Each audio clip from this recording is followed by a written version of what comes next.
یہ افسوسناک خبر آپ کو دیں گے۔ کوئٹہ کی ہزار گنجی سبزی فروٹ منڈی میں بم دھماکے سے جاں بحق افراد کی تعداد 16 ہو گئی ہے۔ بم دھماکے میں 30 افراد زخمی بھی ہوئے ہیں جنہیں قریبی ہسپتال میں منتقل کیا گیا ہے۔ ڈی آئی جی کوئٹہ عبدالرزاق کا یہ کہنا ہے کہ دھماکہ خیز مواد آلو کی بوری میں چھپایا گیا تھا۔ بشرا قمر ہمارے ساتھ موجود ہیں، ان سے تازہ ترین تفصیلات لیتے ہیں۔ بشرا، دھماکہ کس نوعیت کا تھا؟ کتنا بارودی مواد استعمال ہوا؟ کیا کہتی ہیں تحقیقات؟ اور زخمیوں کی حالت کیسی ہے؟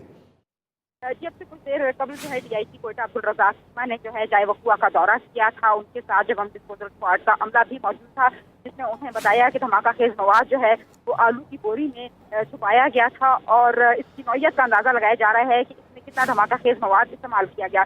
ڈی آئی جی کوئٹہ نے جو ہے میڈیا سے بات کرتے ہوئے بتایا کہ اس واقعے میں جو ہے 16 افراد جاں بحق جبکہ 30 زخمی ہوئے ہیں۔ جاں بحق افراد میں ان کا کہنا تھا کہ ایک سیکورٹی اہلکار شامل ہے، جبکہ جو زخمی افراد ہیں ان میں 4 سیکورٹی اہلکار جو ہیں وہ زخمی ہوئے ہیں، جنہیں مختلف ہسپتالوں میں منتقل کیا گیا ہے۔ اس وقت بھی جو ہے بم ڈسپوزل اسکواڈ کا عملہ جائے وقوع پر موجود ہے اور یہاں پر دھماکے کی نوعیت کا اندازہ لگا رہے ہیں کہ دھماکہ خیز مواد کتنا استعمال کیا گیا تھا، اور ان کا یہ بھی کہنا تھا کہ دہشت گردوں کا جو ہے وہ ٹارگٹ عوام جو ہے اس کو کیا گیا ہے، جنہیں جو اس طرح سے نہیں چھوڑا جائے گا۔ اس وقت جائے وقوع کی صورتحال کے حوالے سے میں آپ کو یہ بتاؤں کہ دھماکے سے نہ صرف یہ کہ جانی نقصان ہوا بلکہ مالی بھی بہت زیادہ نقصان ہوا ہے۔ قریبی جتنی بھی عمارتیں ہیں ان کے تمام کے شیشے ٹوٹے ہیں، جبکہ یہاں پر جو سبزی مارکیٹ میں دکانیں قائم کی گئی تھی وہ تمام جو ہے ان میں وہ بھی ٹوٹی ہیں۔ اس وقت یہاں پر جو تمام چیزوں کو ہٹانے کا سلسلہ بھی شروع کر دیا گیا ہے، جبکہ جو اگر ہسپتال کے حوالے سے بات کی جائے تو وہاں پر جتنے بھی زخمی ہیں ان تمام کو طبی امداد دینے کے بعد جو سیریس زخمی تھے، جن کی حالت ٹھیک بتائی جا رہی تھی، انہیں ٹراما سینٹر منتقل کر دیا گیا ہے،